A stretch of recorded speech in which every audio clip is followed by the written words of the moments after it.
মোৰ মৰমৰ দেশবাসী, নমস্কাৰ। কাইলৈৰ পৰা আৰম্ভ হ'ব শক্তি পূজাৰ উৎসৱ নৱৰাত্ৰি।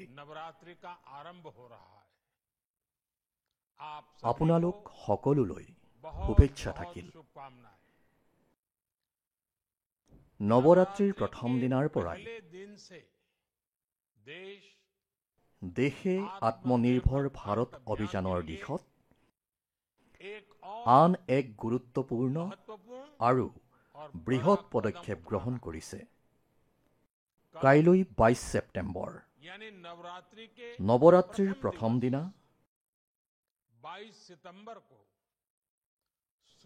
সূৰ্য উদয় হোৱাৰ লগে লগে পৰৱৰ্তী প্ৰজন্মৰ GST সংস্কাৰ কাৰ্যকৰী হ'ব। এক প্ৰকাৰে কাইলৈৰ পৰা দেশত GST ৰাহি উৎসৱ আৰম্ভ হ'বলৈ গৈ আছে। এই GST ৰাহি উৎসৱে আপোনাৰ সঞ্চয় বৃদ্ধি কৰিব আৰু আপুনি বিচৰা বস্তুবোৰ অতি সহজে ক্ৰয় কৰিব পাৰিব। আমাৰ দেশৰ দুখীয়া মধ্যবিত্ত শ্ৰেণীৰ মানুহ, নব্য মধ্যবিত্ত শ্ৰেণী, যুৱক যুৱতী, কৃষক, মহিলা, দোকানী, ব্যৱসায়ী, উদ্যোগী সকলোৱে এই ৰাহি উৎসৱৰ পৰা বহু উপকৃত হ'ব।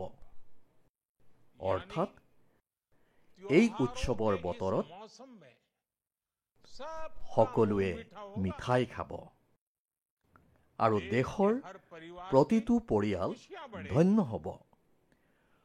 পৰৱৰ্তী প্ৰজন্মৰ GST সংস্কাৰ আৰু এই ৰাহি উৎসৱ উপলক্ষে দেশৰ কোটি কোটি পৰিয়াললৈ আন্তৰিক অভিনন্দন আৰু শুভেচ্ছা জ্ঞাপন কৰিলোঁ।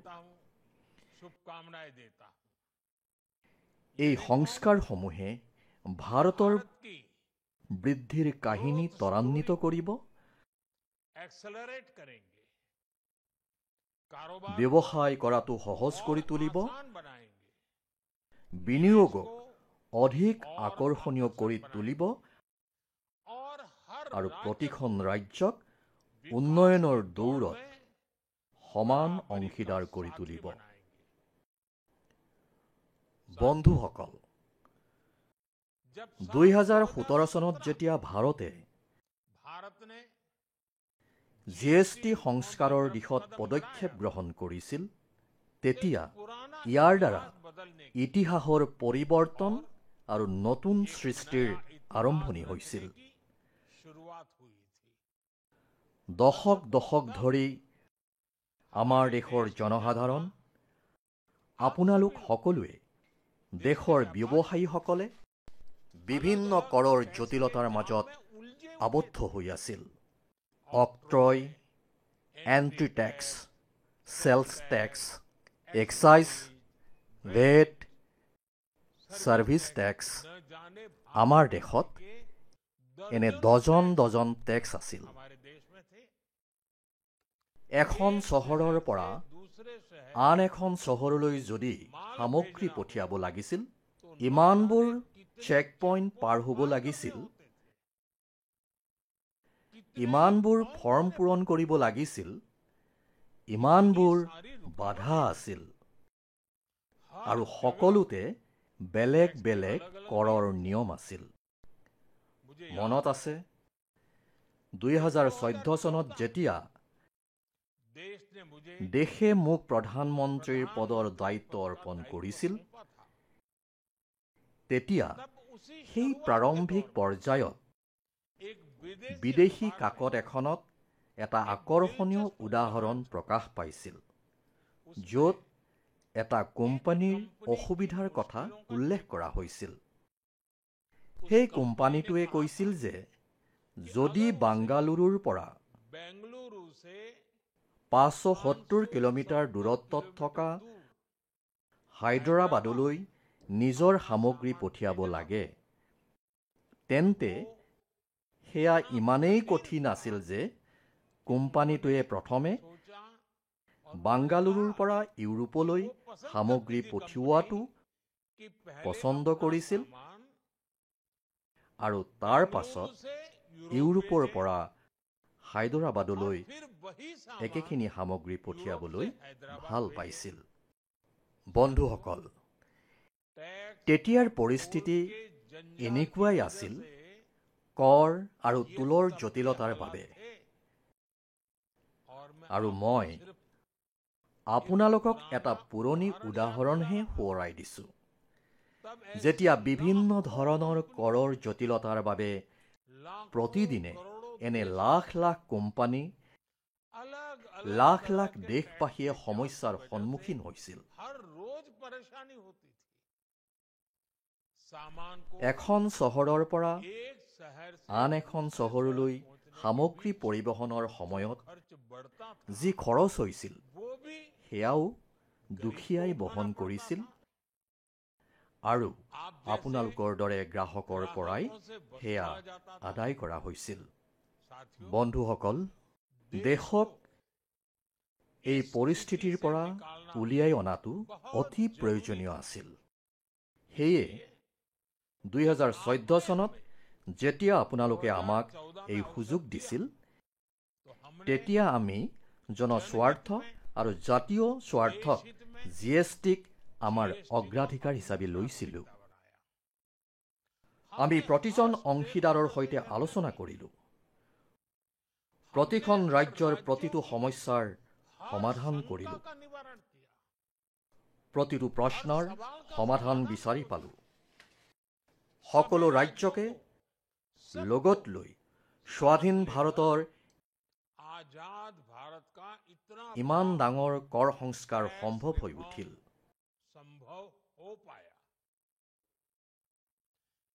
কেন্দ্ৰ আৰু ৰাজ্যসমূহৰ প্ৰচেষ্টাৰ ফলস্বৰূপে দেশখন কেইবা ডজনৰো কৰৰ জালৰ পৰা মুক্ত হৈ পৰিল আৰু সমগ্ৰ দেশৰ বাবে একক ব্যৱস্থাৰ সৃষ্টি হ'ল। এক দেশ এক কৰৰ সপোন বাস্তৱায়িত হ'ল।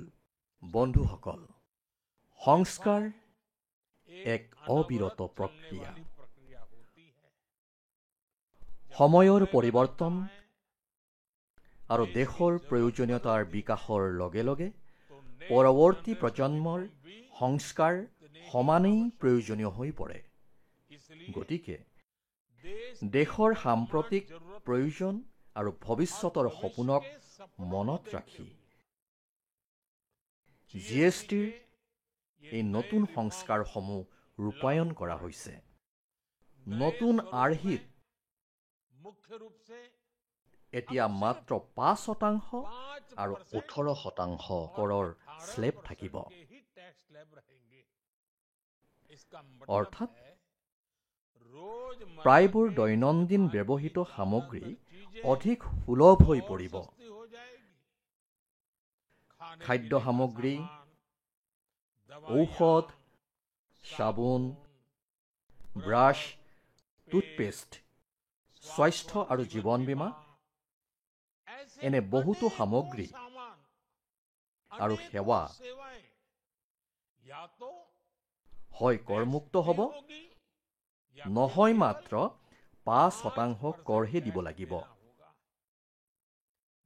পূৰ্বে 12% কৰ আৰোপ কৰা সামগ্ৰীৰ ভিতৰত 99% অৰ্থাৎ প্ৰায় 100%ই এতিয়া 5% কৰৰ আওতালৈ আহিছে।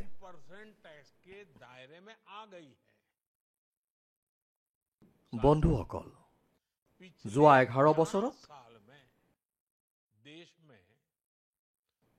দেশৰ 25 কোটি লোকে দৰিদ্ৰতাক হেৰুৱাইছে, দৰিদ্ৰতাক পৰাস্ত কৰিছে আৰু দৰিদ্ৰতাৰ পৰা ওলাই আহি 25 কোটি জনসংখ্যাৰ এক বিশাল গোটে আজি নব্য মধ্যবিত্ত হিচাপে দেশত উল্লেখযোগ্য ভূমিকা পালন কৰি আছে।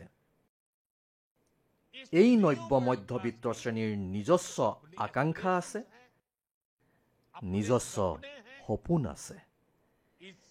এইবাৰ চৰকাৰে তেওঁলোকক 12 লাখ টকা পৰ্যন্ত আয়কৰমুক্ত কৰি বিশেষ উপহাৰ দিছে। এয়া স্বাভাৱিক যে যেতিয়া 12 লাখ টকাৰ আয়ৰ বাবে আয়কৰ ৰেহাই হয়, তেতিয়া ই মধ্যবিত্ত শ্ৰেণীৰ জীৱনত এক বৃহৎ পৰিৱৰ্তন আনে। ফলত সকলো কথা সহজ আৰু সুবিধাজনক হৈ পৰে। এতিয়া দুখীয়াৰ পাল, নব্য মধ্যবিত্ত শ্ৰেণীৰ পাল। এতিয়া দুখীয়া, নব্য মধ্যবিত্ত শ্ৰেণী, মধ্যবিত্ত শ্ৰেণীয়ে দুটা উপহাৰ পাইছে। GST হ্ৰাসৰ বাবে এতিয়া দেশৰ নাগৰিকে নিজৰ সপোন পূৰণ কৰাত সহজ হৈ পৰিব। ঘৰ নিৰ্মাণ কৰাই হওক, টিভি, ফ্ৰিজ কিনাই হওক, স্কুটাৰ, বাইক কিনাই হওক বা গাড়ী কিনাই হওক, এই সকলোবোৰৰ বাবে আপুনি কম খৰচ কৰিব লাগিব। ভ্ৰমণো আপোনাৰ বাবে সস্তা হ'ব, কিয়নো বেছিভাগ হোটেলতে কোঠাৰ GST হ্ৰাস কৰা হৈছে। বন্ধুসকল, মই আনন্দিত যে দোকানী ভাই ভনী সকলো GST সংস্কাৰক লৈ অতি উৎসাহী। GST হ্ৰাসৰ বিষয়টো গ্ৰাহকৰ ওচৰলৈ প্ৰেৰণ কৰাত তেওঁলোক অতি ব্যস্ত। বহু ঠাইত আগৰ আৰু এতিয়াৰ দাম প্ৰদৰ্শন কৰা ছাইনবোৰ্ড লগোৱা হৈছে। বন্ধুসকল, নাগৰিক দেৱ ভৱ। যি মন্ত্ৰৰে আমি আগবাঢ়িছো, সেই মন্ত্ৰটো পৰৱৰ্তী প্ৰজন্মৰ GST সংস্কাৰত স্পষ্টভাৱে প্ৰতিফলিত হৈছে। যদি আমি আয়কৰত ৰেহাই আৰু GSTত ৰেহাই যোগ কৰিছো, ই এবছৰত লোৱা সিদ্ধান্তই দেশৰ জনসাধাৰণৰ বাবে 2.5 লাখ কোটিতকৈও অধিক টকা ৰাহি কৰিব।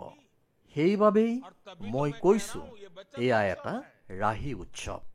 বন্ধুসকল, উন্নত ভাৰতৰ লক্ষ্যত উপনীত হ'বলৈ আমি আত্মনিৰ্ভৰশীলতাৰ পথ অনুসৰণ কৰিব লাগিব। ভাৰতক আত্মনিৰ্ভৰশীল কৰাৰ এক বৃহৎ দায়িত্ব আমাৰ MSME অৰ্থাৎ আমাৰ ক্ষুদ্ৰ, মজলীয়া আৰু কুটিৰ উদ্যোগতো নিহিত হৈ আছে। দেশৰ জনসাধাৰণৰ যি প্ৰয়োজন, দেশতেই যি তৈয়াৰ কৰিব পাৰোঁ, দেশতেই তৈয়াৰ কৰিব লাগে। বন্ধুসকল, GSTৰ হাৰ হ্ৰাস আৰু নিয়ম তথা পদ্ধতি সৰল কৰাৰ লগে লগে আমাৰ MSME, আমাৰ ক্ষুদ্ৰ উদ্যোগ আৰু কুটিৰ উদ্যোগসমূহে যথেষ্ট লাভান্বিত হ'ব। তেওঁলোকৰ বিক্ৰী বৃদ্ধি পাব আৰু তেওঁলোকে কম কৰ দিব লাগিব, অৰ্থাৎ তেওঁলোকেও দুগুণ সুবিধা লাভ কৰিব। গতিকে আজি আপোনালোক সকলোৰে পৰা মোৰ বহুত আশা আছে। সেয়া MSMEয়েই হওক, ক্ষুদ্ৰ উদ্যোগেই হওক বা কুটিৰ উদ্যোগেই হওক। আপুনি এয়া জানে যে ভাৰত যেতিয়া সমৃদ্ধিৰ শিখৰত আছিল, তেতিয়া ভাৰতৰ অৰ্থনীতিৰ মূল ভিত্তি আছিল আমাৰ MSME, আমাৰ ক্ষুদ্ৰ আৰু কুটিৰ উদ্যোগসমূহ। ভাৰতৰ উৎপাদন ভাৰতত উৎপাদিত সামগ্ৰীৰ মান আগতে উন্নত আছিল। আমি সেই গৌৰৱ ঘূৰাই আনিব লাগিব। আমাৰ ক্ষুদ্ৰ উদ্যোগবোৰে যি উৎপাদন কৰে সেয়া মানৰ ক্ষেত্ৰত বিশ্বৰ ভিতৰতে শ্ৰেষ্ঠৰ ভিতৰত শ্ৰেষ্ঠ হ'ব লাগিব। আমি যিয়েই নিৰ্মাণ নকৰোঁ কিয় গৌৰৱ আৰু প্ৰতিপত্তিৰে পৃথিৱীৰ শ্ৰেষ্ঠ হোৱাৰ সকলো পৰিমাপ অতিক্ৰম কৰিব লাগে। আমি আমাৰ সামগ্ৰীৰ মান উন্নত কৰাৰ দিশত কাম কৰিব লাগিব। বিশ্বত ভাৰতৰ স্বীকৃতি বৃদ্ধি কৰিব লাগিব। ভাৰতৰ গৌৰৱ বৃদ্ধি কৰিব লাগিব।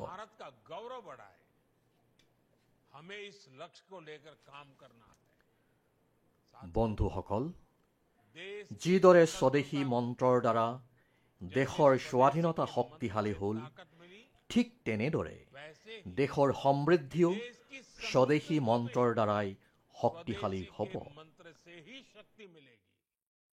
আজি জানিয়েই হওক বা অজানিতেই হওক, বহু বিদেশী বস্তু আমাৰ দৈনন্দিন জীৱনৰ অংগ হৈ পৰিছে আৰু আমি ইয়াৰ বিষয়েও জ্ঞাতই নহয়। আমাৰ পকেটত থকা ফণীখনো বিদেশী নে ভাৰতীয় সেয়াও আমি নেজানো। এইবোৰৰ পৰাও আমি মুক্তি পাব লাগিব। আমি এনেকুৱা সামগ্ৰী কিনিব লাগে যিবোৰ মেড ইন ইণ্ডিয়া হয়, য'ত আমাৰ যুৱচামৰ কষ্ট,